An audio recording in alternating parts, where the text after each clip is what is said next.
Bonjour tout le monde, voilà, c'est fini, c'est terminé, 2021 tire le rideau. L'occasion pour moi de faire une petite rétrospective de l'année cinéma.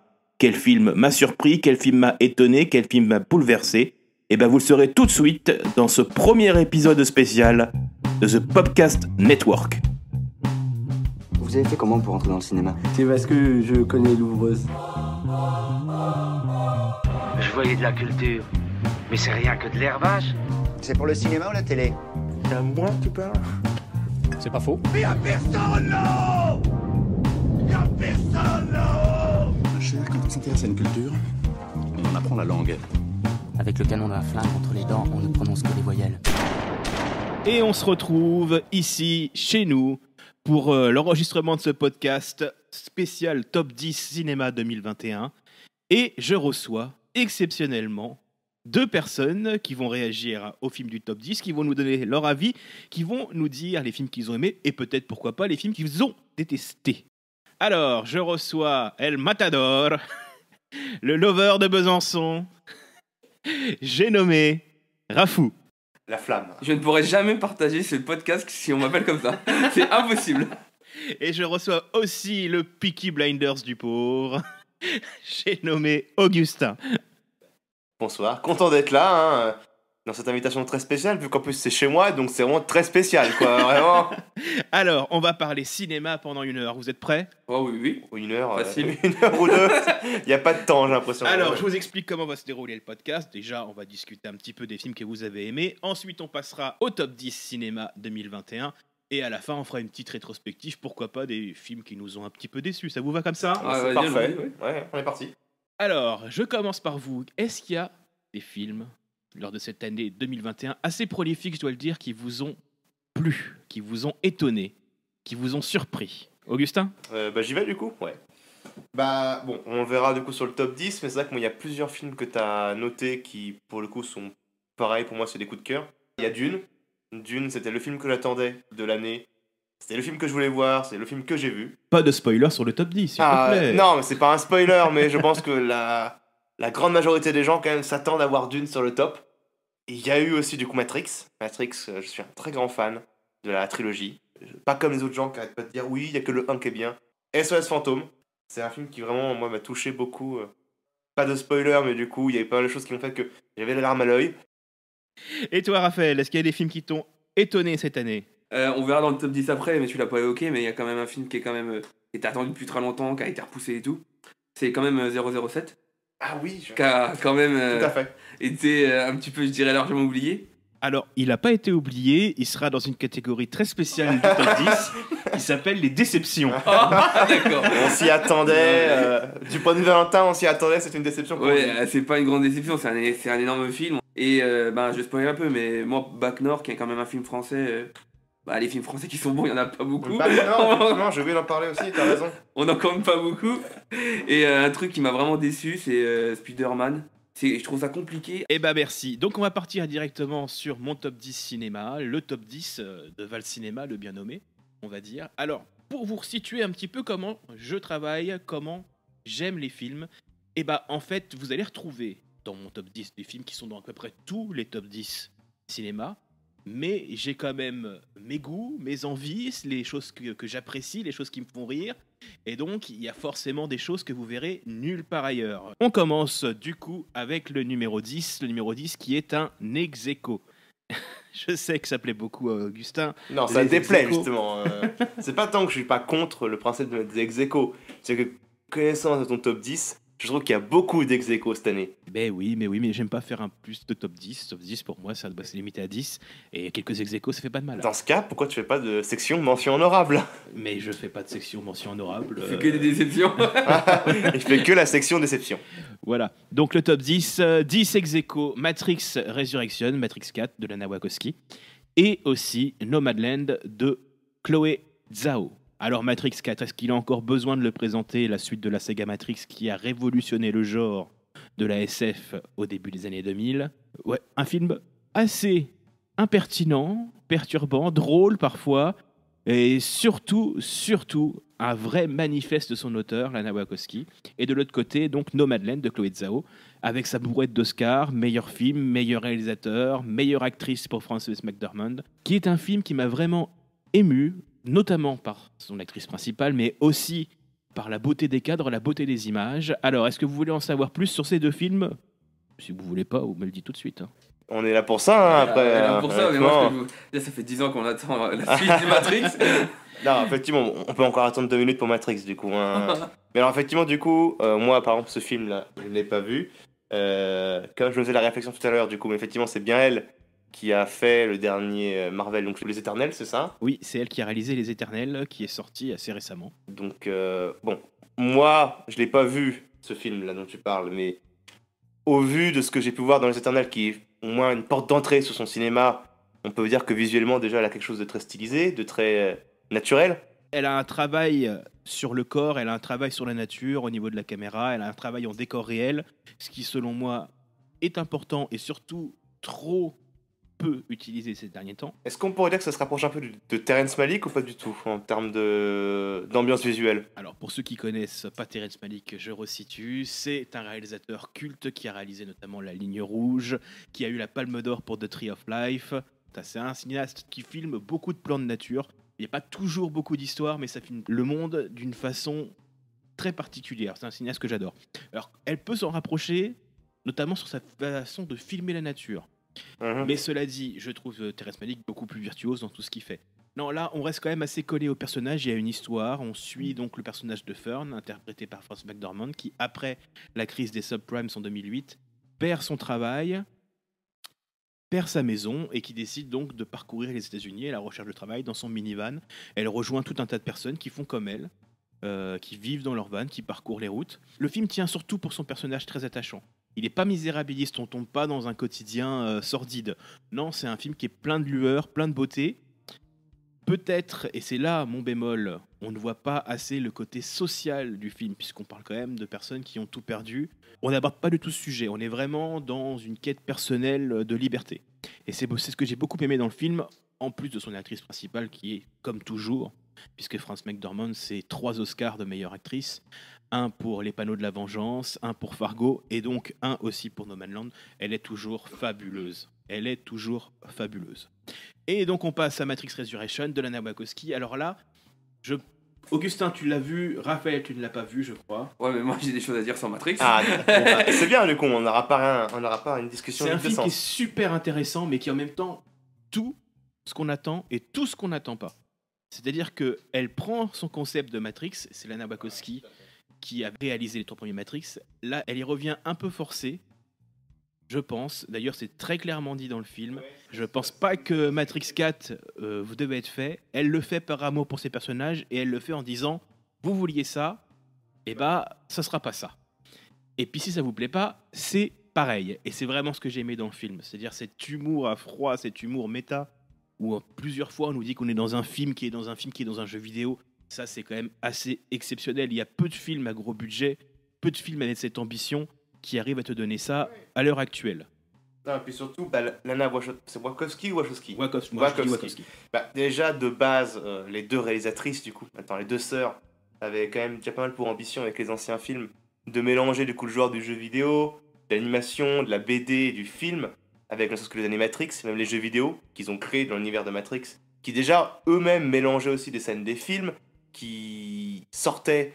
Ils mélangeaient pas mal de genres à la fois et tout se retrouve réellement dans le dernier, moi je trouve, réellement. Et le dernier, quand on est sorti du coup de la séance de cinéma, moi je me rappelle que ce que tu avais dit, et c'est vrai que je suis assez d'accord avec ça, c'est que autant elle change un peu tout ce qu'elle a créé et qu'elle reforme un peu tout son monde, mais elle reste quand même assez respectueuse de ce qu'elle avait avant. Et du coup, elle prend un virage, on va dire presque à 180 degrés, et c'est pas forcément une mauvaise idée. Moi, j'ai vraiment bien aimé le film. Voilà. Moi, je fais partie des gens qui vraiment, ça a marché sur moi. J'ai adoré le film, j'ai adoré l'histoire, j'ai aimé les personnages. Bon, il y a pas tout qui est parfait. Notamment, je trouve les scènes d'action qui sont pas forcément lisibles, alors que c'est plus là où on attendra justement un film Matrix. Mais sinon, pour moi, c'était vraiment une très bonne surprise. J'étais content. Fou, tu avais quelque chose à dire sur Matrix? Oui, bah moi j'ai quelque chose à dire. Déjà, c'est quand même plusieurs films. Il faut pas dormir. Si on s'endort dans le 4e, bah c'est foutu quoi. on va plus suivre ce qui se passe. Alors, plein de personnes pourraient te rétorquer comment c'est possible de dormir dans un Matrix. Ouais, mais bon. Écoute, après, oui, c'est pareil. Comment on peut s'endormir devant le Seigneur des Anneaux? Ouais, voilà, Tu on n'est vois, pas tous réceptifs au même genre de cinéma. voilà. Et ce film science-fiction, c'est vraiment pas mon truc quoi. Comme on en reviendra, il y a un autre film avec un type de film qui me gêne. Là, c'est compliqué d'en parler parce que c'est vraiment un truc que je déteste. Ouais, d'accord, carrément, la science-fiction, tu détestes. Ah, mais ce truc de science-fiction, j'aime pas. Il y a quelques films de science-fiction que j'aime bien, comme Star Wars et tout. Pour moi, c'est super. Oui, mais ça, après, c'est plus du space opéra que Ouais, la voilà. science-fiction. Enfin, c'est la science-fiction, mais et c'est vraiment un sous-genre. Ce genre de choses, voilà, c'est super compliqué, je peux pas. C'est vraiment. Alors, aussi, la complexité au cinéma, c'est pas une tare. Pour moi, c'est même Ah non, plutôt non. salutaire quand c'est bien fait. Oui. Après, il y a des effets de genre qu'on n'aime pas, effectivement. On passe au numéro 9. Ex aequo. On y revient. Numéro 9, ex aequo, on va retrouver le film Boîte Noire avec Pierre Ninet et le film Bac Nord avec du coup Gilles Lelouch, etc. etc. C'est 2 films qui ont fait sensation en France. Hein. Oui. Alors, oui. C'est peut-être pas les plus beaux films sortis en France cette année. D'ailleurs, il y en a plein que je n'ai pas encore vus et c'est sûrement pour ça qu'ils sont pas dans le top 10. Mais c'est 2 films qui ont fait sensation parce que c'est des films de genre déjà. C'est des films de genre. Boîte Noire, on est dans un thriller un peu Hitchcockien. Donc on suit le personnage de Pierre Ninet, qui est donc inspecteur à la BEA. Donc c'est un organisme qui gère et qui décode les accidents d'avion, les boîtes noires, etc. Et donc il commence à écouter la boîte noire après un accident d'avion et il se rend compte qu'il y a quelque chose qui ne va pas. J'en dirai pas plus pour préserver le suspense, puisqu'il y a tout un suspense. Est-il fou? Est-ce qu'il est pas Psychologique, fou? oui. Est-ce qu'il a raison ou pas? Il y a tout un suspense psychologique qui est très Hitchcockien et qui est surtout extrêmement bien joué par Pierre Ninet. On dirait surtout un film à l'américaine. Je sais pas, il y a quand même des trucs très. Non, mais c'est français, mais on très, dirait- très français dedans. Ça rappelle presque un film américain quand même. Vraiment, où il y a un suspense et tout, rend fou, la CIA qui est derrière. Oui, effectivement, ouais, je vois ce que tu veux dire. Moi, par exemple, tu vois, c'est un film que, pour le coup, je n'attendais pas du tout. Honnêtement, je n'attendais absolument rien de ce film. Et j'étais agréablement surpris. Si, c'est un très bon. C'est un très bon Pierre. film. Pierre Ninet, vraiment, Ouais. moi, m'a scotché parce que j'ai pas forcément l'habitude de le voir dans des rôles extrêmement sérieux, on va pas se le cacher. Et en plus, ce qui est cool, c'est que c'est un film français, quoi. C'est vrai que pour le coup, on parle pas assez de très bons films français. Il n'y en a pas beaucoup qui sortent. Alors, est-ce que c'est. Voilà. Je pense qu'on est très très fort dans les films français, dans un certain genre. On a du mal à marier film de genre et film populaire, ça c'est vrai. Oui. Et pour le coup, ce Boîte Noire réussit tout à fait ça, parce qu'il a un casting excellent, parce que Pierre Ninet a beaucoup de succès, parce que le film est très bien conçu. Il est très prenant, c'est-à-dire qu'on est très rapidement dedans et ça nous lâche pas. On se demande, on crie à la télé, mais pourquoi tu fais ça? Oui, c'est comme tout le Pourquoi long. tu fais ça? On était, C'est d'ailleurs peut-être les limites du genre du film à suspense, où on se demande des fois des réactions de personnages qui sont complètement réaliste. complètement folle. Il y a des choses où, dans certains films à suspense, français ou étrangers, où je me dis, mais moi, je me serais barré depuis longtemps. Oui. Mais ça marche, parce qu'on sait dans quel genre on est, c'est super bien filmé, c'est super bien joué. On passe à Bac Nord, donc le film de Cédric Jiménez, qui est passé à Cannes cette année, qui a eu un gros succès public et critique en France. Succès d'ailleurs qui a été contrebalancé par quelques polémiques politiciennes de très mauvais goût, j'ai trouvé. Donc Bac Nord, on se retrouve donc dans les quartiers nord à Marseille, on suit une brigade d'intervention. De la BAC. De la BAC, C'est une effectivement. brigade donc anti-drogue et qui vont s'enfoncer petit à petit. Ils vont s'enfoncer avec les habitants dans une espèce de spirale qui va aboutir à leur destruction finalement. Alors la spirale, est-ce qu'elle est causée par eux-mêmes qui ne savent plus comment faire pour faire respecter La leurs loi, principes, ouais, la loi? oui, bien. Est-ce qu'elle est causée par une certaine société qui a mis au banc beaucoup trop de personnes pour que la société puisse marcher? On ne sait pas. Le film prend pas forcément position. Oui, ça Par c'est contre, vrai. prend une position claire en disant que la pauvreté n'amènera que la violence. Ça, c'est Et vrai cette pour le violence se coup, retrouve dans les relations entre les personnages, qui sont encore une fois, mais ça c'est vrai que peut le dire, très bien incarnés par les 3 acteurs principaux, Gilles Lelouch. Lelouch, moi je trouve Lelouch vraiment. Il n'y a pas que lui. Non, il n'y a pas que il y a lui. pas que lui, Mais bien sur le sûr. trio est vraiment très bien joué. Même les acteurs Bien du coup des sûr. rôles secondaires sont vraiment exceptionnels. Il y a Gilles Lelouch, Karim Leclou, François Civil, notamment les 3, le duo des 3, secondé dans un deuxième temps par le personnage féminin principal, Adèle Exarchopoulos. ouais, tout à fait. Qui vraiment. Vraiment super, qui nous embarque avec eux. Gros impact. Bah, Non, non, mais elle a pas forcément un rôle extrêmement important, mais. c'est quand même ce qui fait le film. C'est ce qui fait le film. Bouffe. C'est ce qui donne la lumière. C'est ce qui donc. donne, voilà, D'ailleurs, effectivement. D'ailleurs, au passage, les personnages féminins du film, à savoir la petite dealeuse et le personnage... Ils sont très bien joués. Rose, pour le coup. c'est un peu les lumières du film. Ouais, je vois ce que tu veux dire, effectivement. C'est ce qui apporte un peu du. Je vais pas envie de dire une touche d'humanité, mais. Mais elle a une personnalité qui amène la lumière dans le film. Donc c'est un film qui est assez violent, qui est très très prenant. Voilà, on ne se repose pas. Ouais, on est bah dedans oui. dessus, on est scotché à son siège. Et je pense que c'est un film qu'il faut, mine de rien, voir un petit peu aussi. De la même façon que Les Misérables de Lajli, l'année dernière, sacré au César notamment, a été aussi un film important. T'as un truc à dire, ouais, du coup, Raph, Ouais, vas-y. j'espère surtout que ça sera un film qui sera récompensé. En France, pas forcément dans le monde, parce que je pense que ça va pas toucher tout le monde. On verra. Alors je peux pas présumer Non. les animations. Je pense qu'il sera nominé. Après ce qui sera récompensé, Ouais. c'est une autre Ouais. paire de manches. Mais moi, je vois pas qui en face. Tout le monde dit il y a d'autres films et tout, mais qui en face en termes de films peut faire concurrence. Hum. Alors moi j'en vois beaucoup. Ouais, il y en a quand même quelques-uns. Ouais. Non, mais français, Concurrence. pas Français. étranger. Ah si, français, moi si, je pense qu'il y a des films qui font concurrence. Des films que j'ai pas encore tous vus d'ailleurs, mais je sais qu'il y a des beaux films qui méritent sûrement quelque chose. On en parlera d'ailleurs un peu plus tard. On passe au numéro 8. J'espère que vous l'avez vu. Si vous ne l'avez pas vu, je vous engage à le voir. Numéro 8, c'est Palm Springs ouais. de Max Barbakow. C'est une histoire qui mêle comédie romantique, comédie pure de gag et science-fiction. Ça Voilà. va encore plaire à Rafou. Puisque c'est l'histoire d'un mariage. On se retrouve dans un mariage avec un personnage joué par Andy Samberg. Si vous ne connaissez pas Andy Samberg, je vous invite à le découvrir de toute urgence. Absolument, ouais. Dans ses sketchs sur YouTube, au Saturday Night Live et Ou surtout sur la dans série Brooklyn Nine-Nine. qui est vraiment un bijou, un chef-d'œuvre du genre. Enfin, on peut pas s'empêcher de la regarder et de Pour rire. moi, c'est un monument d'humour. Pour le coup. Il est devenu, Andy Samberg, un monument de l'humour. Et donc, il franchit une étape avec ce petit film, on va dire, d'auteur, qui a été trimballé de festival en festival, et qui a fini sur Amazon Prime, où il a eu un gros carton au niveau des visionnages. Donc, c'est l'histoire d'Andy Samberg. Il est dans un mariage, il accompagne la demoiselle d'honneur, et on se rend compte très rapidement que lui, il est bloqué dans une boucle temporelle qui lui fait revivre le mariage constamment en boucle. Il est sûrement là depuis longtemps, et par un petit concours de circonstances, Un nouveau et ben, la personnage. sœur de la mariée va aussi être trimballée dans cette boucle temporelle et donc ils vont vivre cette journée encore et encore. Ils vont faire n'importe quoi, ils vont tomber amoureux, ils vont se déchirer, ils vont essayer de chercher comment s'en sortir. C'est un film qui est hilarant, souvent hilarant avec des scènes super drôles. Et puis surtout, un petit fond quand même, on suit les personnages, on suit un petit peu une forme de cynisme de notre époque et c'est toujours très très bien fait, très bien C'est filmé. bien fait, c'est Une drôle. bande son du Et tonnerre. c'est très touchant. Moi, pour le coup, j'étais vraiment agréablement surpris. Parce que quand on voyait les bandes annonces, par exemple, du film, bon, quelques-unes, ça ressemblait beaucoup plus à un grand guignolesque qu'autre chose. Et finalement, je me suis retrouvé devant un film vraiment très touchant. Où vraiment, j'étais pris avec les personnages. Andy Samberg, du coup. Et c'est vrai que là, je trouve que vraiment, on le voit plus. Genre, il était pas plus naturel. Mais moi, j'ai vraiment tout de suite été très touché par le personnage. Vraiment, c'était super drôle, émouvant. L'histoire m'a plu.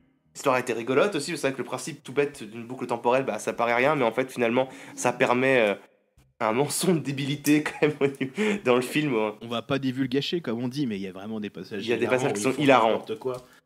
Est-ce que tu l'as vu, Raphaël, ce film Alors, je l'ai vu à moitié. Mais moi j'ai des avis, bien sûr. Dans des conditions particulières, tu l'as vu un peu Alors, ce film. il faut juste rappeler que c'est quand même un film, comment dire, c'est pas une nouveauté, ça a déjà été fait avec un ancien film, j'ai pas besoin de vous rappeler le nom de ça. Alors si, je vais le rappeler parce que ça fait partie de mes films préférés de tous les temps. J'adore ce film, je l'ai vu 150 fois. Effectivement. Et effectivement, c'est inspiré un petit peu. On reprend le même concept qu'Un jour sans fin avec Bill Murray d'Harold Ramis qui revit la journée de la marmotte non-stop. Effectivement, et justement, c'est une des choses qui fait que j'aime bien ce film aussi, Palm Springs. C'est-à-dire qu'il évite tous les pièges De la redite. Voilà, tout à fait. C'est-à-dire que ça pourrait être un copier-coller d'Un jour sans fin. C'est d'ailleurs étonnant que dans le système actuel, on n'ait pas eu un remake plan pour Que plan. Dieu nous en préserve, hein, franchement. Sachant qu'en plus, dans les films qui vont être cités, il y en a un que c'est un remake d'un film. Bref, on y viendra après. Le spoiler.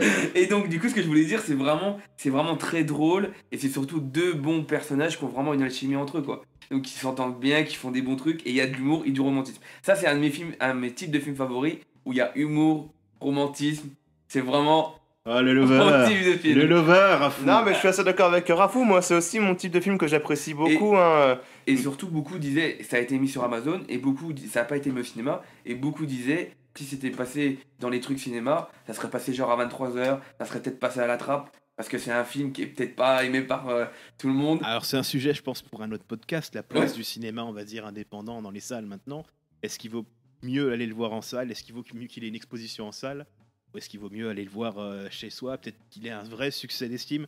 En tout cas, pour moi, c'est mon numéro 8, c'est Palm Springs, c'est un film que j'ai adoré. Alors évidemment, certains vont hurler, évidemment, il y a eu tonnes de magnifiques films récompensés qui sont peut-être bien mieux, mais moi, en tout cas, c'est un film que j'ai reverrai avec plaisir, que je reverrai, je pense, beaucoup, et que j'ai déjà vu beaucoup, et qui me fait hurler de rire. On passe au numéro 7. Alors là, ça va hurler, mais je m'en fiche. Puisque le numéro 7, c'est Kaamelott, premier volet d'Alexandre Astier.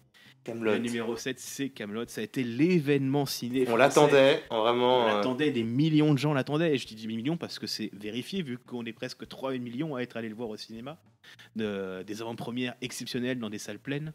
Est-ce qu'il est nécessaire que je rappelle ce qu'est Kaamelott? Donc c'est une évocation de la table ronde du roi Arthur à travers les yeux d'Alexandre Astier, donc qui un petit peu démystifie tout ça, tout en rajoutant quand même beaucoup d'éléments d'Eric Fantasy, Ouais, tout à fait. de Seigneur Zeno, etc. Tout ce que vous pouvez penser. Et donc 10 ans après la fin de la série, qui était sur une chaîne avec un 6, que nous ne citerons pas, il revient au cinéma. C'est un projet de longue haleine pour lui, c'est son rêve. Il l'a souvent dit, Kaamelott, c'est son rêve, c'est son univers, c'est ce qu'il aime. Et donc, en fait, c'est un film à la fois qui est jusqu'au boutiste, parce que lui, il va jusqu'au bout de son truc. Donc, il y a de l'humour, certes. Il y a de l'émotion aussi. Il y a des passages de bataille, c'est pas toujours parfait, c'est pas toujours bien monté, c'est pas toujours la perfection. Ah mais alors qu'est-ce que c'est drôle, qu'est-ce que c'est... Ouais, en fait, c'est satisfaisant. On prend un plaisir assez immense à retrouver les personnages qu'on a côtoyés il y a 10 ans. Et moi, je prends la parole, mais c'est vrai que personnellement, j'ai découvert ça vraiment sur le tard. Du moins, je me suis mis dans l'univers vraiment très tard. Parce que je voulais pas faire comme tout le monde, ça me saoulait, tout le monde en parlait. Kaamelott, c'est bien, c'est trop drôle, c'est le génie français. Bon, effectivement, c'est ça. Effectivement, c'est ça, j'ai pas d'autre mot, parce que c'est très drôle, c'est prenant. Et puis, sur la fin de la série, ça devient sombre, touchant. Il y a quand même des enjeux politiques qui se retrouvent du coup 10 ans plus tard, du coup, dans la suite, dans les films. Tu te souviens quand même de quand on a vu le film, du coup, dans une petite salle, dans un arrière-pays, qui s'appelle Lyon. Non, c'est même pas ça, c'est la Nièvre. C'est avec la salle, moi, ça faisait très longtemps que j'avais pas vu ça pour un film. La salle était blindée. La salle était blindée, surtout dans une petite salle comme ça, dans une campagne. La salle était blindée, j'avais pas vu ça depuis 10 ans facilement. Et c'est quand même fou de se dire qu'un film peut être autant fédérateur et qu'en plus ça parle à autant de générations. Moi, c'est ce que je retiens, c'est que beaucoup de personnes de tout âge sont venues voir ce film, et des gens qui n'avaient pas vu Kaamelott sont suivis des gens qui étaient fans et qui ont découvert, je suppose, grâce à ce film. Et j'ai vraiment bien aimé. Qui n'a pas vu Kaamelott, parce que ça repasse encore constamment à la Ah, télé. mais je parle Encore sur Paris Première, tu es lundi, ça passe, il y a la télé. Effectivement, moi je parle beaucoup plus des jeunes générations qui sont pas forcément adeptes d'Astier. Il y en a qui, je pense vraiment au collège de nos jours, et je passe pour un boomer, n'ont peut-être pas vu Kaamelott encore.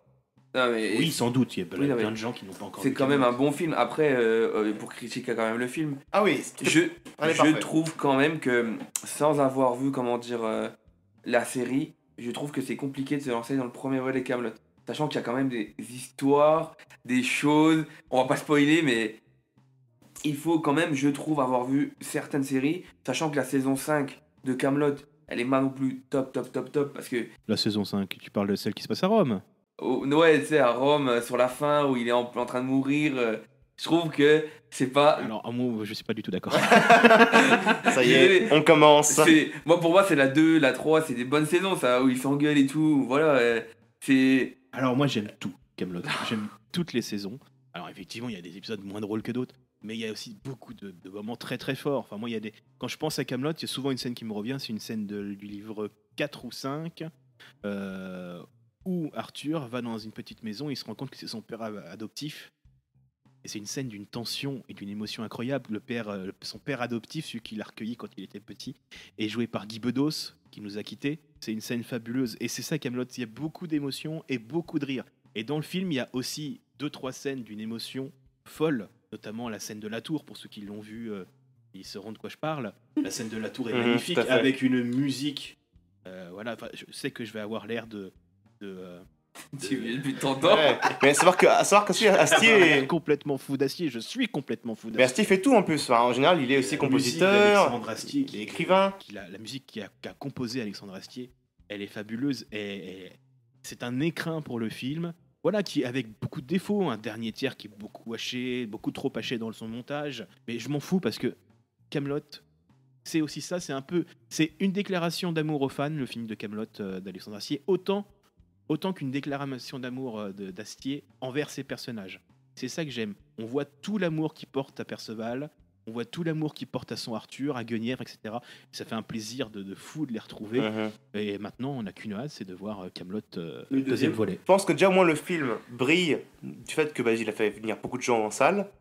On suppose que, enfin, même c'est pas on suppose, c'est que la suite est lancée, du coup, normalement. La suite. Non, il n'y a rien qui est tourné, je crois. Bah, non, elle n'est pas la encore suite n'est tournée. pas encore tournée, mais la suite est lancée. La suite est lancée, en cours donc du coup on d'écriture. est sur des bonnes rails, ça va arriver, ça prendra sûrement son temps parce que Astier veut prendre son temps pour que son film soit bien. Et juste pour la blague, je voulais quand même notifier que bon, on m'a fait signe tout à l'heure de réduire mon temps de parole, mais une certaine personne là à l'instant même, du coup, c'est un peu épanché longuement sur Kaamelott.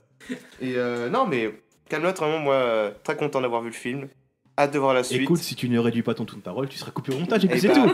Oui, mais alors moi je serai coupé au montage, mais est-ce que toi tu seras coupé au montage? Le maître de cérémonie n'est pas coupé. Ah ouais, au voilà, montage. c'est bien ce que je pensais. Ah ouais, et c'est surtout pour finir, je pense, il faut faire attention souvent dans le deuxième volet de film français. Des fois, ça sent un peu la merde. Genre, Des fois, ça souvent, pue. Alors, on va pas se mentir. Généralement, les suites de films, dans 70% des cas, ça sent un peu la merde. Voilà. Donc c'est pour cela il faut faire quand même attention à ce qui Moi, va se je suis passer par la désolé. suite. Je trouve que Transformers 2 est parfait, vraiment. Je vois pas le problème. Transformers 2 et le Transporteur 2, qui est aussi Ce dépassé, sont des chefs-d'œuvre. dépassé son postulat de base pour devenir une bouse intersidérale. Alors, On passe à la suite. on passe à la suite. Le numéro 6, ça va plaire à Augustin. Encore un ex-aequo. Ah, on est là. Allez, c'est Alors, parti. je ne sais pas si vous avez vu les deux films. D'ailleurs, il y en a un, je ne suis sûr que vous ne l'avez pas vu, vu qu'il n'est pas sorti en France. Il sortira que le 22 mars, mais votre serviteur a eu l'occasion de le voir. Le piocheur de bobine, il est là. Le piocheur des bobines. J'aime bien ce surnom. Alors, le numéro 6, ex aequo, Tic Tic Boom de Lin-Manuel Miranda, une comédie musicale qui a été disponible en décembre sur Netflix, et le film de Kenneth Branagh. Je ne sais plus comment le prononcer, mais je le dis quand même. Belfast, les deux films font partie des favoris aux Oscars 2021. Donc, les deux vont avoir, je pense, une nomination quasi automatique. Un pour la musique, deux pour les acteurs. Pour les acteurs, ouais. En particulier pour Tic Tic Boom. Avec Andrew Garfield. Andrew Garfield. Ouais. Andrew Garfield.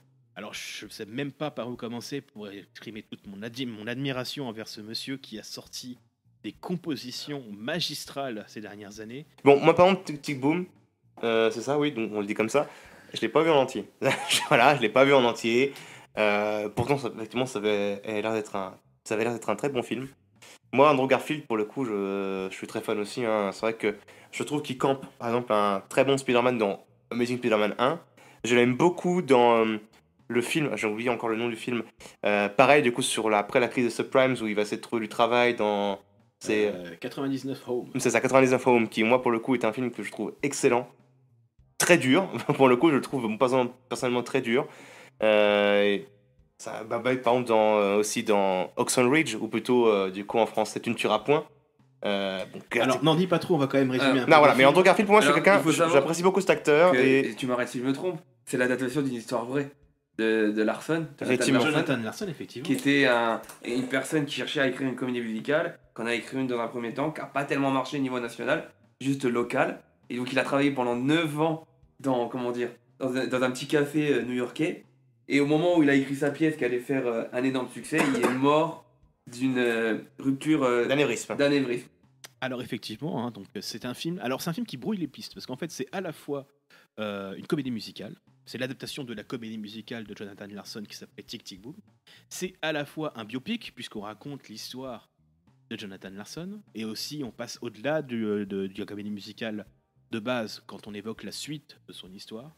Et c'est aussi et avant tout une chronique sociale où on voit donc les tribulations du personnage de Jonathan Larson qui cherche justement l'inspiration pour écrire une dernière chanson pour une comédie musicale qui n'aura jamais lieu, et qui en même temps trouve l'inspiration pour ses projets à venir. Et malheureusement, on sait que la comédie musicale Rent, qui a été excessivement primée partout, c'est une comédie musicale de Broadway qui est jouée encore partout, dans tous les pays, qui a reçu des tonnes de récompenses. Et il est mort, Jonathan Larson, le soir de la première. Il est mort, son chef-d'œuvre, il ne le verra jamais sur scène, il n'aura jamais la satisfaction de son génie. Et je pense que Lin-Manuel Miranda, le réalisateur, qui est aussi compositeur, qui est aussi parolier, Lin-Manuel Miranda, alors, je ne vais rien vous dire peut-être, mais il a écrit une comédie musicale qui est devenue peut-être aussi culte que Rent. Elle s'appelle Hamilton. Elle est disponible sur un service de streaming aux grandes oreilles. Vous pouvez donc la voir au plaisir. Donc, il raconte un peu l'histoire des États-Unis, mais avec beaucoup de hip-hop dedans. C'est vraiment une comédie musicale incroyable. Elle a reçu aussi beaucoup de prix. Je pense que c'est une façon pour lui de rendre hommage à une des personnes qui l'a inspiré. Et on sent l'amour qu'il porte à l'œuvre de Jonathan Larson dedans. Et on sent l'amour que porte Andrew Garfield aussi à son personnage. Il est habité complètement par son personnage. Il est fou d'aller aussi loin, je trouve, dans ses expressions faciales, dans la position qu'il a de son corps, dans le fait que son visage ressemble de plus en plus au cours du film à Jonathan Larson. Il est fou, il chante, il danse. C'est incroyable. Ce film est incroyable. J'ai adoré. Et il y a surtout une scène où Andrew Garfield il reproduit exactement la même scène que Jonathan, qu'au milieu où c'est une scène de piano où il est en solo, puisque Andrew Garfield fait très peu de films où il chante, et là c'était l'un des premiers films où il chante, et il a reproduit une scène à l'identique, exact. Et je suis tout à fait d'accord, vous pouvez vérifier sur YouTube, je pense qu'il y a tout à fait des moyens de le faire. On voit le film est entrecoupé de représentations de sa pièce, et on voit Andrew Garfield donc chanter, danser, être au piano, il reproduit, c'est millimétré, il part favori dans la course aux Oscars pour le meilleur acteur. Je lui souhaite vraiment de l'avoir parce que c'est un acteur exceptionnel. Augustin l'a dit tout à l'heure, Tu ne tueras point, Silence de Martin Scorsese. Ça, je vais le dire, Silence, c'est un très beau film. Et évidemment, peut-être qui est pour moi le plus grand film, mais ça on en parlera dans les épisodes suivants du Podcast Network, le plus grand film des années 2000, 2010, 2020, The Social Network. Voilà, effectivement, on aurait pu le deviner. Non, ok, bon, chacun son point de vue. On peut y mettre un gros bémol quand même. Bon, on passe donc au film Ex Aequo avec Tic Tic Boom, c'est Belfast, donc c'est pareil. On est aussi dans une sorte de chronique où donc le réalisateur que vous connaissez, Kenneth Branagh, il a réalisé Mort sur le Nil, il a réalisé le premier Thor, et il a surtout réalisé des films qui ont eu beaucoup de succès dans les années 90, des adaptations de Shakespeare. Et là, il revient un peu à son enfance, une chronique de son enfance dans les rues de Belfast.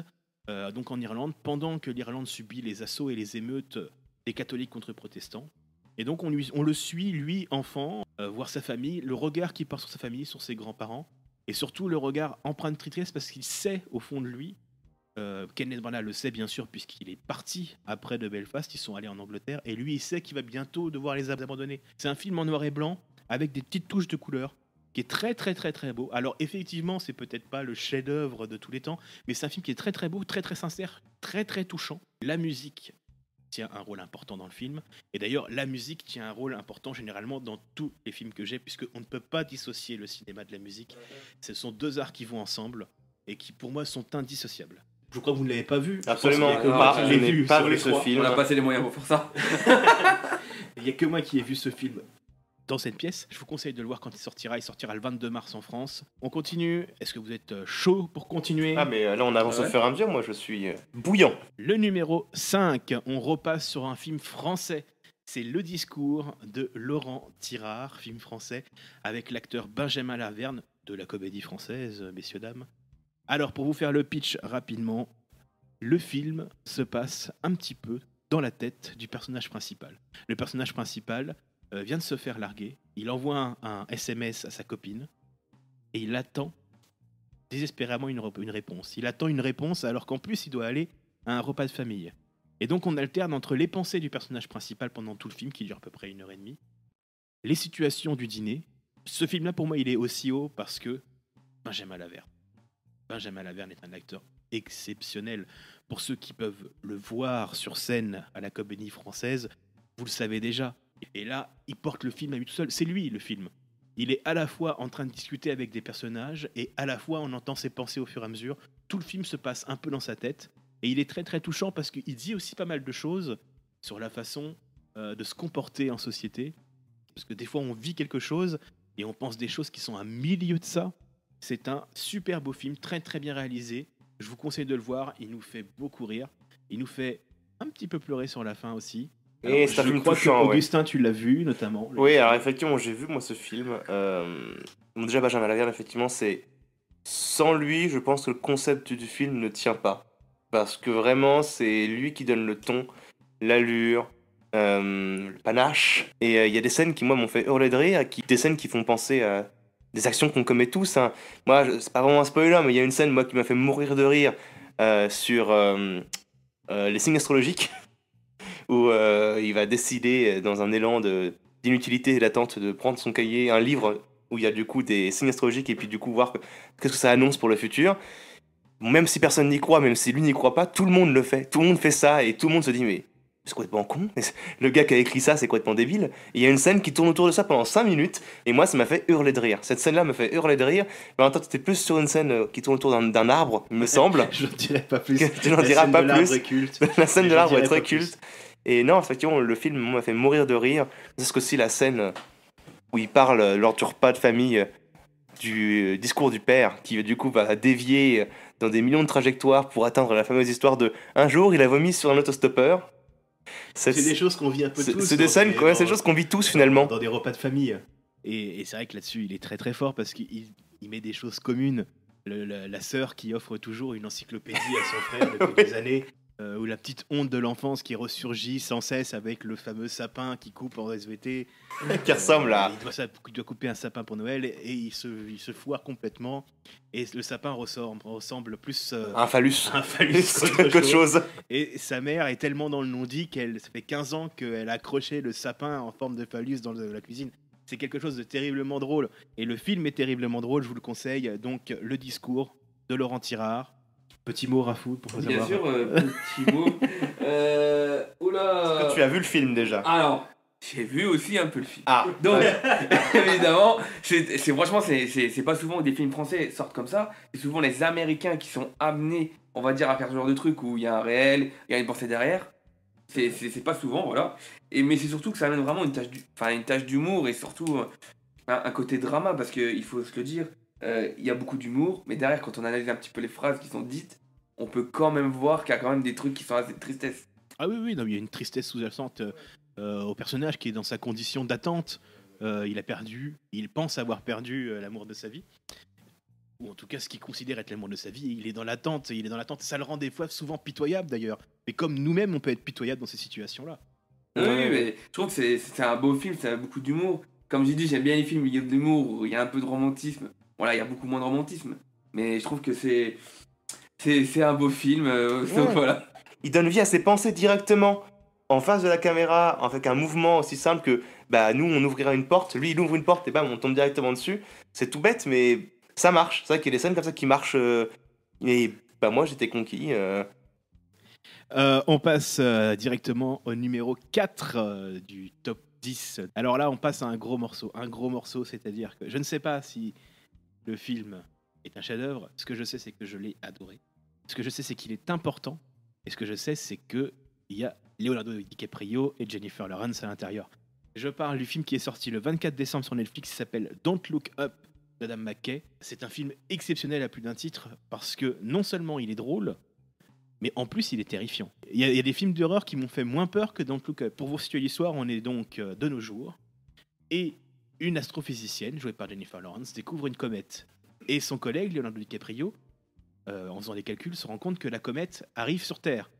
Dans 6 mois, elle va percuter la Terre. Ils se rendent au président des États-Unis, the President of the United States, joué par une hallucinante... Madame la Présidente. Madame la Présidente, jouée par une hallucinante Meryl Streep, comme d'habitude. Et là, on se rend compte que ils en ont rien à faire. Parce que ce qui les intéresse, c'est eux. Ce qui les intéresse, c'est le bénéfice qu'ils peuvent retirer de cette comète. Ce qui les intéresse, c'est le bénéfice qu'ils peuvent retirer de la société actuelle. Et donc, on court tout droit à la catastrophe avec des personnages plus débiles et tarés les uns que les autres qui font n'importe quoi et qui, voilà, sans spoiler, ça va finir très, très, très, très mal, cette histoire. Et c'est d'une drôlerie hallucinante parce qu'Adam McKay nous montre le monde tel qu'il est aujourd'hui, en fait. En fait, vous remplacez la comète par le réchauffement climatique, et pareil, sans vouloir faire de politique, Et ben il se passe la même chose. On détourne tous le regard, on s'en fout. On s'achemine tout doucement, avec entrain et joyeuseté vers notre fin prochaine. Il est très très gai ce podcast. Mais là, et on y est, hein. On n'a rien à faire. Et alors, c'est d'une drôlerie exceptionnelle. Il y a des situations folles. Ce film est une tuerie monumentale. Il faut le voir. Allez le voir sur Netflix. Une tuerie monumentale, oui, c'est même plus qu'un fait avéré. Hein. C'est une tuerie monumentale dans tous les sens du terme. Ah oui, effectivement. Surtout qu'en plus, d'habitude, à cette période, Netflix, ça sort des films super drôles. Chaleureux, oui. Et là, on peut se tirer une balle. Ah bah clairement, on se tire une balle. Mais et d'ailleurs, dans tous les sens du terme. Ouais, voilà. Et surtout, c'est pas un film à regarder avec des enfants, c'est un film super sérieux, où c'est pas suicidaire. Donc, mais, bon. mais vraiment, c'est un film où faut être concentré, il faut quand même être accroché. C'est comme disait Valentin, et même jusqu'à la fin du film, j'étais pris entre soit je hurle, soit je rigole. Mais vraiment, c'était l'un ou l'autre, voir les deux en même temps. Tu rigoles, t'es sacrément sadique quand même. Mais non, parce qu'il y a des situations quand même qui sont assez hilarantes, on va pas se le cacher. Et puis juste après, c'est contrebalancé par le fait de. Par exemple, c'est DiCaprio qui va essayer de te dire, mais les gars, réveillez-vous, il y a une comète qui va vous tomber dessus, on va tous crever. Et tout au long du film, c'est ça. On rigole, puis d'un coup, on répète, mais on va tous crever. Et tout le long du film, on tire la sonnette d'alarme. Et jusqu'à la dernière minute, on se dit, ils vont peut-être s'en sortir, ils vont peut-être trouver une solution, peut-être que ça va bien se passer. Mais non, je pense que. Et à aucun moment, finalement, on se dit, en fait, on pense ça, mais on sait très bien que ça n'arrivera pas. Je on pense sait très bien que ça n'arrivera pas. Et même le film te met dans une position où te dire, mais en fait, j'ai pas envie qu'ils s'en sortent.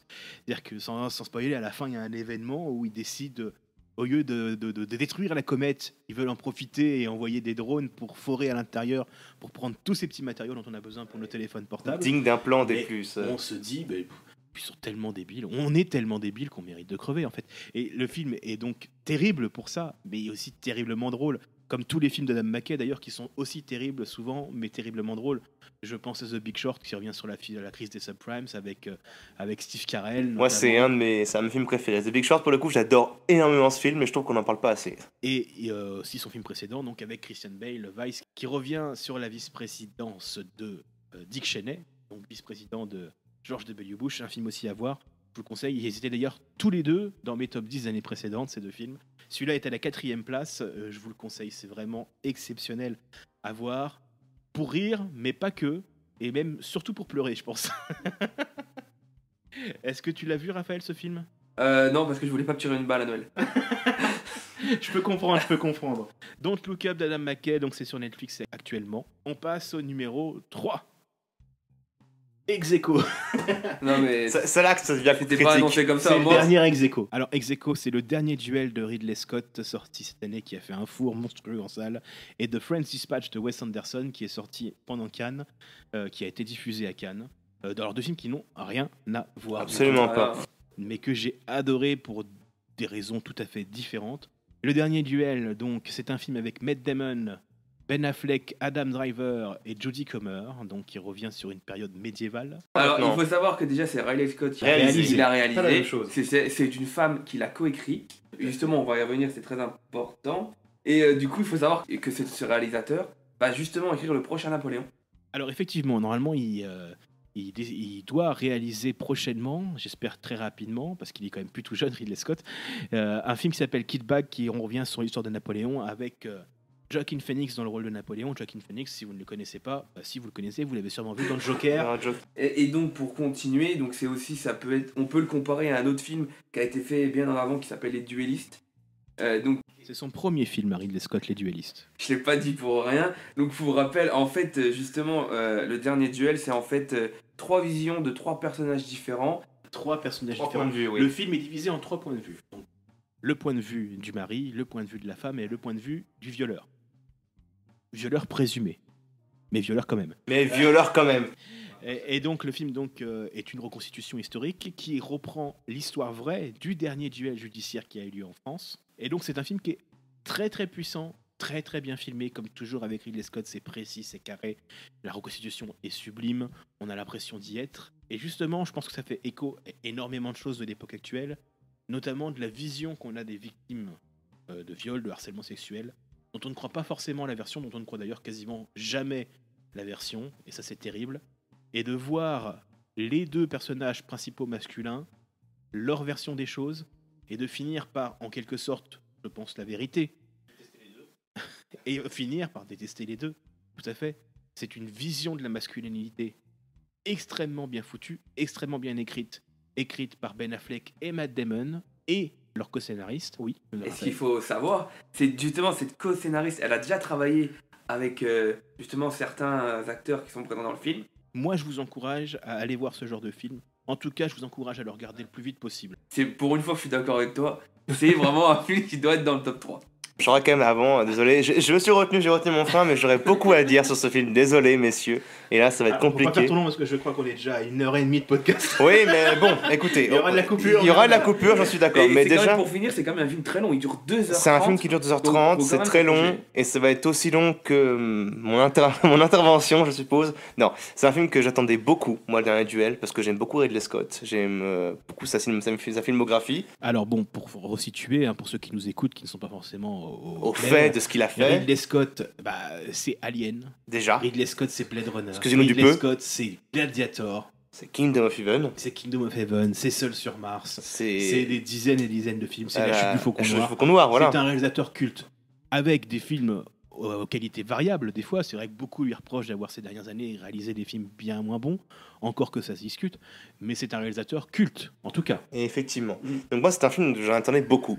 On avait déjà eu cette discussion de se dire, bon, ça va pas être Kingdom of Heaven du tout comme film. C'est le cas. C'est pas un film qui se veut épique nécessairement, même s'il y a des scènes de bataille qui sont très bien foutues. C'est pas un film qui se veut épique. C'est un film qui se veut vraiment lourd dans son ambiance et dans son histoire qu'il raconte. C'est un film qui se veut historique. Moi, je suis très fan d'histoire et en termes de reconstitution historique, on est sur quelque chose de plutôt bien précis, tout comme ce qu'il a pu faire sur Kingdom of Heaven. Et je trouve que le film vraiment tire son épingle du jeu de par sa réalisation, de par sa précision historique, même s'il y a encore des faux pas, hein, mais ça, c'est pas grave. Je demande pas à ce qu'un réalisateur soit comme une peinture ou même comme un livre au mot près sur l'histoire. Il y aura forcément des sautes, hein, il y aura forcément des problèmes. Moi, j'ai vraiment aimé le film très dur. J'ai vu ce film avec une amie qui n'était pas réellement au fait de ce qu'elle allait voir, donc quand elle a vu 2 fois d'affilée la pauvre personnage se faire violer, il n'y avait pas eu une grosse ambiance dans le cinéma, on va pas se le cacher. C'est sûr qu'à la fin, elle a pas vu le film. Cela dit, du coup, on a eu une magnifique discussion, une très bonne discussion sur ce film, et elle a même eu la même conclusion que moi, c'est que voilà, c'est un film qui se veut très personnel, très touchant, dur, film qu'il faut voir, vraiment, parce qu'effectivement, on a de moins en moins de films, je trouve, qui se veulent historiques sur le Moyen-Âge, et c'est dommage, parce que c'est des films qui sont extrêmement intéressants, c'est des films qu'on devrait aller voir, ne serait-ce que des jeunes qui ont des soucis avec l'histoire, s'ils se tournaient de plus en plus sur le cinéma ou sur les jeux, etc., ils auraient ce pont qui leur permettrait d'aimer ce qu'ils étudient. Et pour moi, ce film vraiment répond à plein de critères que j'apprécie. C'est un sans faute, c'est un grand oui. Alors oui, le dernier duel, ex aequo avec le film The French Dispatch de Wes Anderson. Bon, ça ira un peu vite, je l'ai pas vu. Donc, moi qui l'ai vu, je pense. Super. Je vais donc pouvoir en parler en longueur. Wes Anderson. Donc c'est un cinéaste que j'aime beaucoup. Alors Wes Anderson, c'est vraiment la classe pour moi parce qu'il y a toujours des castings exceptionnels. Donc pour vous faire un petit peu qui joue dans The French Dispatch, on a Benicio del Toro, Adrian Brody, Tilda Swinton, Léa Seydoux, Frances McDormand, Timothée Chalamet, Linda Kudry, Jeffrey Rice, Bill Murray, Owen Wilson, Christophe Valls, Mathieu Amalric, Elizabeth Moss, Edward Norton, Willem Dafoe. Enfin bon, ça n'en finit pas. Il y a une quinzaine d'acteurs exceptionnels qui jouent dans ce film. Donc il raconte l'histoire d'un journal. Un journal américain qui se situe en France, dans la ville d'Ennui-sur-Blasé. Ça donne un petit peu quand même le ton. Ennui-sur-Blasé, qui est en fait Angoulême. En fait, le film a été tourné à Angoulême, en France, avec donc une myriade d'acteurs exceptionnels. Et donc, on revient sur 3 articles de ce journal. Donc, 3 articles qui décident de republier à la mort du rédacteur en chef du journal, qui est joué par Bill Murray. Et donc, on revient sur des petites histoires. Alors, Wes Anderson, c'est un cinéma surréaliste. Voilà, c'est un cinéma qui est complètement dans l'absurde, dans le comique, dans une forme aussi au niveau des couleurs, du cadrage, qui est complètement à contre-courant de ce que peut se faire un film avec ce genre de casting. Et c'est toujours, moi je trouve c'est drôle. C'est drôle et tendre parce qu'on s'attend jamais à ce qui va se passer. Wes Anderson, en fait, j'ai vu quasiment tous ses films. Et à chaque fois, j'y vais un peu à reculons. Je dis, j'ai pas envie de me faire ça ce soir. Et puis à chaque fois, je regarde le début. Et à chaque fois, je continue absorbé par le film. Ça m'a déjà fait ça donc pour La vie aquatique. avec Bill Murray, qui est sorti il y a très très longtemps. Ça m'a fait ça pour La famille Tenenbaum, ça m'a fait ça évidemment sur Moonrise Kingdom, qui est mon film préféré aussi avec Bill Murray. Bill Murray joue dans quasiment tous les films de Wes Anderson, donc c'est pas la peine de chercher. Et en plus, moi j'adore Bill Murray. On sent un amour inconditionnel pour Bill Murray. Bill Vraiment. Murray, pour moi, c'est le must. J'adore cet homme. Cet homme m'a fait tellement rire. Le Grand Budapest Hotel. Il continue de me faire rire, notamment à travers SOS Fantôme et puis tous ces films d'après, Un jour sans fin, etc.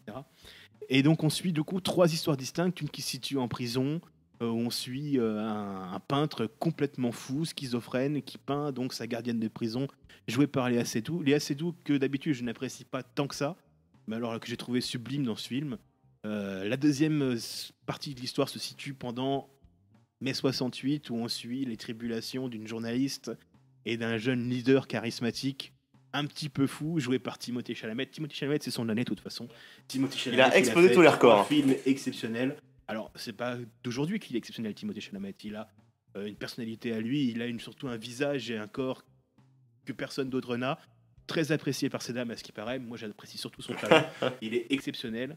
Et la troisième histoire, c'est à la fois du noir et blanc, de film d'animation, où donc on suit un critique gastronomique dans la police d'Ennui sur Blasé, qui est un chef.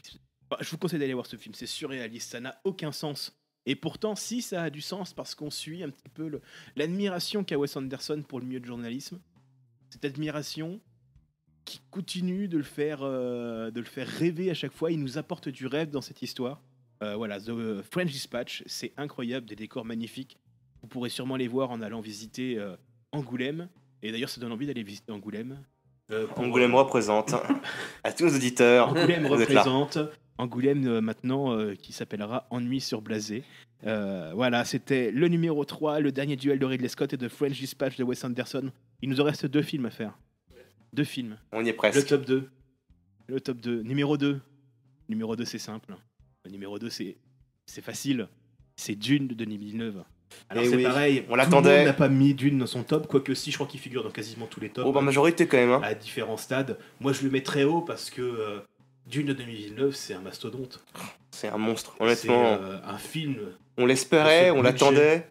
Un film de ce budget, de cette ambition, qui arrive à être quasi parfait. Dans ce contexte en plus, dans le contexte actuel, sortir un film comme ça. Oui. Il est quasiment parfait ce film. On peut lui reprocher sa lenteur. Pour moi, la lenteur, c'est pas une tare. C'est pas un défaut pour moi non plus. C'est même souvent une façon de s'immerger plus profondément dans l'histoire et dans les personnages.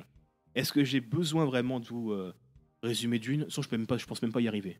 Non, parce que justement, moi, je vais y venir. En fait, c'est pas le premier Dune qui sort. Il y a déjà eu un film Dune qui est sorti en 1984. Effectivement. Qui est de David Lynch. Et donc, qui était là-dessus, qui était sur justement Dune. Dune, il faut savoir que c'est quand même, pendant 1 heure, les premières heures, un film très compliqué sur une histoire de politique. Et donc, c'est pas simple de résumer ça. Et même certains y arrivent difficilement. Et il faut dire que le film arrive à bien, on va dire, maîtriser la partie 1. C'est pas du tout un Star Wars. Ça absolument pas, non. Strictement rien à voir. Même si les effets spéciaux sont grandioses, ça n'a... On se rapproche peut-être plus, et avec ses limites, parce qu'en plus Dune est une œuvre littéraire fondatrice du genre de la science-fiction. Avant tout, c'est d'abord des livres. Mais si vous voulez trouver un point de repère, on est plus proche de Game of Thrones que de Star Wars. Et effectivement, en termes d'ambiance, on peut se retrouver là-dessus. Et aussi, du coup, il faut aussi signifier toutes 2 secondes que les gens, les bandes annonces quand même vendaient le film quand même beaucoup sur des grosses scènes d'action. Ne vous attendez pas non plus à un film qui bouge énormément, encore une fois. Sur la première heure, on est sur quelque chose d'assez lent. Après, on a quand même des scènes d'une épicness sans nom. Hein. Et le film ne repose pas essentiellement sur l'action. C'est le réalisateur, c'est son type de film. Hein. C'est-à-dire il fait un type de film qui est très lent, qui est monotone et qui est pas du tout... C'est son type de film. Hein. Parce qu'il y a aussi un acteur français dedans qui est dans ce film, l'acteur principal. On va y revenir. Timothée Chalamet. Chimillet. Voilà, c'est un film qui prend son temps, mais qui surtout... N'est pas inintéressant. Mais surtout c'est un film d'ambiance. Et c'est ce qui manque souvent, je trouve, et en particulier dans les productions Marvel. Elles sont trop peu à présenter ça, c'est-à-dire que le film se ressent. C'est une ambiance visuelle, une ambiance sonore, et on plonge dans ce monde. C'est un film qui me fait penser un petit peu, mais toute proportion gardée, à Avatar, qui lui aussi ne te promettait pas des scènes d'action démentes. Il y en a 2, il y en a peut-être 3 dans Avatar, mais qui promettaient de t'immerger dans un monde nouveau. Ouais, je suis d'accord. Avatar, c'est une invitation au voyage dans un monde que tu ne connais pas. Pareil pour Dune. À ceci près que Dune, beaucoup l'ont déjà vu et voyagé dedans à travers les livres qui sont sortis, à travers la première adaptation de David Lynch. Là, c'est un succès critique et public. Alors, la petite déception, et je l'avais déjà dit au moment où je l'ai visionné, c'est que ça dure pas assez longtemps. C'est que moi, je voulais 6 heures T'en de voudrais Dune, plus? et surtout, ça se termine par un cliffhanger. Ça se termine Oui. en forme, il n'y a pas de Alors, fin. faut qu'on revienne là-dessus. Effectivement, moi, je vais reprendre juste 2 secondes ce que j'avais vu la vidéo qu'avait fait Nexus 6 et le Fossoyeur de film. Donc 2 critiques que j'aime On beaucoup. n'appelle pas la concurrence. Je n'appelle pas, mais c'est 2 critiques que j'apprécie beaucoup, qui parlent justement du film et ils revenaient beaucoup. Ah, est-ce que je suis vraiment une concurrence? Ouais. Ils reviennent beaucoup sur le cinéma de coup de Villeneuve, qui vraiment, c'est vrai que pour le coup, quand on voit ça, il a cette faculté du coup à arrêter ses films à des moments vraiment, il nous prend quoi. Et moi, j'étais un peu déçu par cette fin, qui, bon, est très belle, hein, mais c'est vrai que, bon, spoiler alerte, la fin se termine sur la phrase de « ce n'est que le commencement », que je trouve vraiment un peu pataude sur la fin, et qui vraiment se termine sur « regardez, la suite arrive ». C'est cool, c'est vrai, c'est très cool, et j'ai envie de voir la suite. Mais j'aurais voulu quand même qu'il se termine plus sur quelque chose de... qui nous arrache vraiment ce moment de se dire « voilà, c'est la fin, dans ta gueule, t'as vu le film... » dans ta gueule, désolé. Dans ton visage, t'as eu le film... Tu veux la suite, tu vas la voir, mais dis-toi que c'est que le commencement. On n'a pas besoin de me dire que c'est que le commencement, je veux juste qu'on ressente ça. Et le film est très beau, très bien joué. J'étais juste un petit peu déçu par la fin, c'est tout. Tu peux y aller, Raphaël, c'est ce que je Oui, veux oui. dire. Alors, il faut être un peu patient, il y a beaucoup de films comme ça. Les 2 derniers Star Wars, c'était exactement pareil. Les Avengers, c'était exactement pareil. Oui, mais on n'attend pas pareil de Dune Oui, que non, d'un mais- Star Wars ou d'un Marvel. Bien sûr, j'entends bien, mais là, c'est exact. Ils annoncent encore 3 films. Enfin, il y a 3 parties en total. Alors, il aimerait bien faire, donc, du coup, adapter la deuxième partie du tome 1 de Dune. Donc, ça sera fait. Ça a déjà été confirmé par le studio qui produit Dune. Donc, Dune partie 2 devrait arriver. Quand? Avec la situation actuelle, je ne sais pas. Mais en tout cas, Dune partie 2 va être faite. Et il aimerait aussi adapter le deuxième tome donc, de la saga Dune. Si Dune partie 2 marche, en tout cas, on l'espère. Dune, c'est un film de Denis Villeneuve. C'est un monument de cette année, je trouve. C'est rare les films qui ont cette ambition et qui restent populaires malgré tout. Et ça m'amène vers le numéro 1. Ça va diviser. Non, ça va pas diviser. Je pense qu'énormément de gens l'ont mis numéro 1 pour une bonne raison. C'est parce que c'est un film magnifique, c'est parce que c'est un chef-d'œuvre, qui est lui-même le remake d'un chef-d'œuvre. Donc le numéro 1. Pour ceux qui me connaissent, c'est pas vraiment une surprise, puisque je crois que tous ces films ont été dans tous mes top 10 depuis que je fais des top 10. Monsieur Steven Spielberg nous a offert, parce que c'est un cadeau, c'est vraiment un cadeau, Monsieur Steven Spielberg nous a offert West Side Story, donc le remake de West... Enfin, je n'ai même pas envie de dire remake finalement, c'est pas un remake. C'est une réadaptation. C'est une de la réadaptation, comédie, ouais. de la Non, c'est comédie pas du tout une musicale de réalisation. base. C'est exactement les mêmes danses, les mêmes chansons, et juste quelques trucs qui ont changé. J'ai évidemment bien travaillé sur le sujet, Ouais. et certains trucs changent complètement, on va y revenir après. Moi, je suis un peu dégoûté parce que j'ai pas vu le film et j'avais énormément envie de le voir, du coup, je pourrais pas en Et- parler. Du coup, je vais juste vous Et écouter c'est quand même un film qui déblatérer. est aussi long, il dure 2h30, faut le savoir. Donc c'est très très long. Et oui, c'est un film à la base qui est de 1961, donc qui est l'original. Le film de Robert Wise, oui. de Voilà, 1961. exactement. Et donc c'est Steven Spielberg qui le réinterprète. Donc il y a des choses qui sont gardées comme certaines danses, certaines chansons qui sont gardées. Après, moi ce que je voudrais dire, c'est que c'est un type de film que je déteste. C'est les comédies musicales, je ne peux pas. Il y a La La Land qui était un très beau film et tout, qui est dans le top 10, je suppose, il y a quelques années. C'est un film c'est le type de film que je déteste. Vraiment. Donc, c'était très compliqué pour moi de... Alors, je tiens à dire une chose, c'est qu'il y a 2 comédies musicales dans mon top 10 cette année, et les comédies musicales, ce n'est pas mon truc du tout. Et surtout, les comédies musicales type Broadway, avec des chansons qui sont, je trouve, toujours un peu empoulées, et qui ne sont pas du tout mon genre de musique. Et malgré tout, West Side Story, ça m'a pris. J'ai eu des frissons dès le début. Dès les premières notes, j'ai eu des frissons. Alors, le film original, non, la première adaptation de West Side Story de Robert Wise en 1961 a été bien sûr un chef-d'œuvre, multi-récompensé, visible tous les ans, 3 fois par an à la télé. C'est un film même, je pense, qui me concerne en tant que cinéphile, on voit dans l'enfance, on voit à l'école presque. Et là, je l'ai revu avec une émotion décuplée, j'ai envie de dire, parce que j'avais envie de voir du Spielberg, parce que je ne m'attendais pas à ce qu'il fasse ça, même si je sais qu'il adore les comédies musicales, et parce que je ne m'attendais pas à être cueilli à ce point-là. C'est une claque, c'est une baffe ce film. C'est une baffe. Les premières secondes où on survole un New York qui est en train d'être détruit, donc qui, après la Grande Dépression, après la Seconde Guerre mondiale, on est en train de refaire New York, on est en train de refaire le West Side, et les personnages, donc le premier gang arrive, déambule dans ces ruines. Et puis c'est d'une ambition visuelle folle. Enfin, je veux dire, moi j'ai adoré chaque moment de ce film. Spielberg, il nous met une tarte monstrueuse. Et en plus, il rend le film actuel. Les séparations qu'il y a entre les groupes, la peur et surtout la haine qui est entre deux groupes de deux communautés différentes, elle est palpable, elle est encore actuelle. Et Spielberg en fait un monument, tout simplement. Il y a tellement de scènes magnifiques dans ce film. Évidemment, la scène du balcon que tout le monde connaît, avec Tonight, la chanson Tonight, donc la bande originale, le livret créé par Stephen Sondheim et Leonard Bernstein, est toujours aussi culte. America, tout le monde connaît la chanson America, tout le monde a vu America. Si tout le monde a vu la scène America, je pense que ça fait partie des monuments du cinéma. Et là, il l'a refait avec la caméra virevolte, la caméra bouge, les couleurs sont sublimes. Et c'est quelque chose que je voudrais souligner. Aujourd'hui, au cinéma, et c'est peut-être aussi un défaut que je peux donner à Dune, c'est un mini défaut, c'est qu'il n'y a plus les couleurs. On n'a plus de couleurs. Le format, le Technicolor d'antan, que moi j'affectionne particulièrement, n'existe plus. Si vous allez voir un Marvel, dans la 90% des Marvel, c'est gris. Les couleurs sont grisâtres. Ça se passe soit de nuit où on voit rien, soit de jour où c'est la lumière écrasée. Non, Spielberg, il refuse pas. Quand la nuit est belle chez Spielberg. La nuit est bleue, la nuit est belle, les couleurs, les habits, les textures sont belles. Spielberg, pour moi, c'est... Je sais même pas par où pour commencer, tellement j'aime cet homme. On a bien compris, Cyril Hanouna t'aimes tous les films. Donc, du coup... Alors, je te refuse la comparaison avec Cyril Hanouna ici. Non, mais voilà. C'est pas vrai, j'aime pas tous les films. Et généralement, je suis pas trop dur avec les films parce que de toute façon, chacun son point de vue. Le cinéma, c'est quand même subjectif. On peut aimer un film qui est très très mauvais. Je suis le premier à adorer des films qui sont de sombres navets. On parlera d'Armageddon aussi, par exemple, qui est un livre, un film de Spielberg. Je ne peux pas ne pas dire que j'aime cet homme, que Spielberg m'a donné mes premières émotions de cinéma et que malgré tout, 33 ans après, puisque j'ai 33 ans, il me donne toujours des claques. Il n'y a pas un film, et beaucoup disent « Ah oui, c'est le meilleur Spielberg depuis longtemps ». Mais je dis mais au fond, regardez sa filmo, regardez ce qu'il a fait ces 10 dernières années. Et il n'y a rien qui est mauvais. Alors il y a peut-être des moins bons que d'autres, mais il n'y a rien qui est mauvais. Lincoln, c'est un très grand film. Le Pont des Espions, c'est magnifique. Ready Player One, c'est un super beau film. Les Pentagon Papers, c'est un immense film.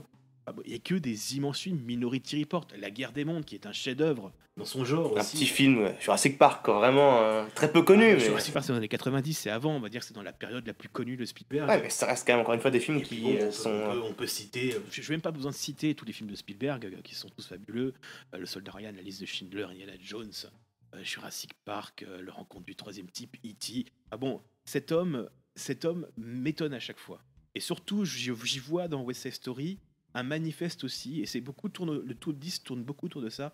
C'est un manifeste d'auteur, c'est une claque montrant voilà dans quel détail est le cinéma aujourd'hui, mais nous, on perd pas espoir. Nous, on vous donne ce qu'on a envie de vous donner, et on vous donne quelque chose qui est personnel.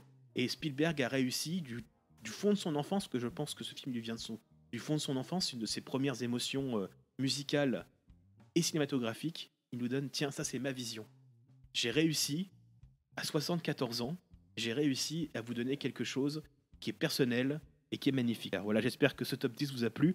On va passer à la troisième et dernière partie qu'on va essayer de faire le plus courte possible, vu que je crois que ce podcast a démarré en l'an 2150. Excusez-moi, je crois qu'il y a une ellipse temporelle là. Donc on va partir sur vos films qui vous ont marqué cette année. Je ferai juste rapidement, comme ça du coup voilà, c'est tout. Juste parler de films du coup qui n'ont pas été forcément notifiés ici et qui ne sont pas forcément notifiés dans la presse. Des films du coup 2021, film d'animation, voilà, c'est vrai qu'on n'en parle pas souvent assez, mais c'est vrai par exemple on a sur Netflix qui est regardable, film qui est par le même studio du coup qui a fait le dernier film d'animation Spider-Man, New Generation. On a les Mitchell contre les machines, qui est un film d'animation qui est vraiment touchant, drôle, bien joué, avec une VO excellente. Et aussi du coup, à titre plus comparatif, mais vraiment intéressant, ceux qui sont fans d'animation japonaise, c'est pas forcément le cas de tout le monde ici. Et c'est plus pour les auditeurs, du coup, on a le film d'animation tiré du manga Demon Slayer, qui était vraiment super cool. En termes d'effets visuels, on est sur quelque chose quand même de très graphique, de très poreux, je sais pas comment le dire, c'est très beau, avec une histoire toute simple, mais qui est vraiment cool. Par contre, je précise qu'il faut quand même avoir vu la saison d'avant pour comprendre. Puis c'est tout, quoi. Je vais sur un truc rapidos. Le film, cette année, c'était cool. Je reviens pas encore une fois de Matrix, c'était vraiment cool. Et je termine rapidement sur SOS Fantôme, voilà. Qui était vraiment pour moi le petit coup de cœur de cette année. J'y attendais pas. La fin m'a vraiment fait tourner quelques larmes. Personne s'y attendait. Personne s'y attend. Non, mais effectivement, moi, je suis quelqu'un de très sensible rapidement, voilà. Et pour le coup, SOS Fantôme a vraiment fait ce retour de force. Ouais, alors c'est à mon tour. Du coup, un peu petit. Alors moi j'ai pas aimé, mes petits big up à Pierre, notre pote Space James. On qui vous a été embrasse. pour lui. Alors Pierre, si tu nous écoutes. Space Jam, c'est de la tu peux me merde. dire que Space Jam, c'était. Non, ça mérite pas le top. Ça mérite même pas le top 100. Mais on t'embrasse fort. Le flop 100. Oui, le Bon, flop et 100. plus sérieusement, il y a un film qu'on aurait pu mettre qui a été oscarisé et qui a été très touchant, c'est The Father. Effectivement, de Florian Zeller. Ouais, qui est un film très touchant, vraiment très beau. Désigné coupable aussi, qui est un film américain, mais. Il a manqué le top 10 désigné coupable d'un cheveu. Hein. Ouais, parce d'un que. cheveu. Non, mais c'est Il vraiment. a été supplanté par Nomadland à la dernière minute. Ouais, Pour tout vous dire. ça a été vraiment. Moi, je l'ai vraiment vu celui-là aussi, et c'est quand même assez violent, hein, c'est la réalité. C'est fort, c'est très fort. Ouais, en tout ouais. cas. Mais Fort en je émotion. trouve que ça en méritait. Et après, au niveau des films, bon, 007, je l'ai dit, c'était quand même. Même C'est si vrai. la fin est nulle, mais c'est quand même. La fin est sujet à débat. Ça, c'est pas On pourra aussi négociable. débattre dans un prochain podcast du prochain acteur qui va suppléer Ça 007. pourrait pas être bon dans un prochain Même podcast. Hein. si on a déjà notre avis. Ensuite, sur les films, on va dire de seconde zone, je sais pas si on peut le dire. Seconde zone. Il n'y a pas de film de seconde On zone. va dire Red Notice, qui est quand même, j'aurais cru que tu le mettrais dans ton top 10 avec. Non, alors Ah, Red non, non. Notice. Il est dans le top flop plus, il est malheureusement. dans le flop 10. Ah, Red d'accord. Notice. Parce qu'il était drôle, mais c'est tout, quoi. Vraiment, je l'attendais un peu Alors, plus. Pour ceux qui ne me connaissent pas, je voue aussi une passion sans borne à Dwayne Johnson. C'est Rock qui est un un élu. personnage que je trouve très très drôle, très caustique, très charismatique. Et donc j'attendais évidemment la production Netflix Red Notice avec Gal Gadot, Dwayne Johnson et Ryan Reynolds, qui est sorti en décembre. Je me disais, voilà, je vais voir un bon petit film sympathique qui va me faire rire, ça va me vider la tête. Et effectivement, c'est ça, mais c'est ça en moins bien, je trouve. Ouais. Et ensuite, deux autres films qui est, bon, seconde zone, Nobody, qui est un peu passé vite fait à la trappe parce qu'il est sorti au début d'année. Mais c'est comment dire, Mr. Nobody, oui, qui souffre quand même beaucoup de la comparaison avec John Wick. c'est sûr. Ça, malheureusement, on peut Mais- pas passer à côté, quoi. Ben, pour avoir regardé le film, c'est vraiment exactement pareil, hein, pratiquement. Ouais, C'est- voilà. Mais il y a pas Keanu Reeves, quoi. Et sans Keanu, c'est foutu. Et un dernier qui est bon, qui est quand même, je trouve que c'est une bonne actrice, c'est dans Cruella. C'est. Ah, Cruella que je n'ai pas vu, Je n'ai effectivement. pas vu non plus Qui a de Cruella. très bonnes critiques, il faut le notifier. Effectivement. Et Emma Stone, apparemment, avait l'air Ouais. assez prise avec son Ouais. personnage. Donc, vraiment, Elle est vraiment très très forte. Je l'aurais bien vu, Très effectivement. très forte dans ce personnage et je trouve ça. Voilà, il faut le voir, mais voilà, c'est les films pour moi. Il y a peut-être d'autres qui auraient pu être mis dedans, même je sais qu'ils auraient jamais pu être dedans, mais voilà, c'est des films quand même voilà, qui manquaient et qui ont marqué l'année, donc voilà. Voilà donc pour cette rétrospective 2021 de l'année cinéma. Je vous rappelle le top 10. En 10, vous avez Matrix Resurrection et Nomadland. En 9, vous avez Boîte Noire et Bac Nord. En 8, Palm Springs, que vous pouvez retrouver sur Amazon Prime. En 7, Kaamelott, premier volet d'Alexandre Astier, disponible actuellement dans tous vos disquaires. c'est parti. En 6, le film, la comédie musicale Tic Tic Boom de Lin-Manuel Miranda et Belfast de Kenneth Branagh. Et en 5, Le Discours, film français de Laurent Tirard. 4, Don't Look Up, actuellement disponible sur Netflix avec Jennifer Lawrence et Leonardo DiCaprio. En 3, le dernier duel ex aequo avec The Friends Dispatch de Wes Anderson. En 2, le gros succès de l'année critique et public Dune. Et en 1, le chef-d'œuvre de Steven Spielberg, West Side Story. Je vous souhaite à tous une bonne soirée, une bonne après-midi, peu importe le moment où vous écouterez ce podcast. On se retrouve très très vite pour The Podcast Network saison 1, qui parlera essentiellement pour la première saison d'une série et d'un auteur, à la Maison Blanche de West Wing, et écrit par Aaron Sorkin, un de mes héros, je vais vous le dire, puisqu'il a écrit des séries que je regarde encore en boucle, qu'il a écrit des films qui pour moi ont marqué son époque, à savoir The Social Network, à savoir Steve Jobs, à savoir Le Stratège. Et je vais dire au revoir à mes deux compères du soir. Augustin, merci à toi d'être venu. Merci à vous, hein, puis bonne soirée. Raphaël El Matador, bonsoir, merci d'être venu. C'est un plaisir d'être là, j'ai fait beaucoup de kilomètres pour venir en plus, donc du coup. Tu vas pouvoir retrouver ton chez-toi à quelques pas d'ici. Et voilà, c'était le premier épisode hors série de The Podcast Network avec Val Cinéma. À bientôt.